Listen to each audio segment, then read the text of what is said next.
اگر با کتاب توجیه نظر کنیم این شناسنامه حقیقی تاریخ ملت است و خوشبختانه باز در قطار این ابرمردان دنیای سیاست و علم خلق تاجیک و مثل صدرالدین عینی و اوجون غفروف آخر عصر 19 در بین خلق باز ابرمردی با دین آمد که همین گفته‌های همین دستگیری نمود و با امر پرزیدنت جمهوری تاجیکستان اساسگزار اصول وحدت ملی پیشوای ملت سال 2020 کتاب تاجیکان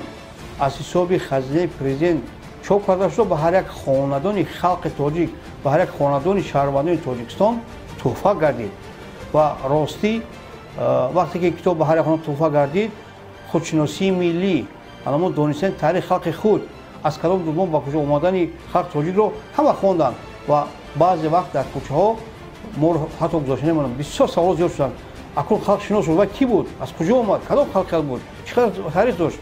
و این یک اختلاف بی‌نهایت نیکی اساسگزار وحدت ملی بود پیشوای ملت بود که به هر یک خاندان کتاب تاجیکان رو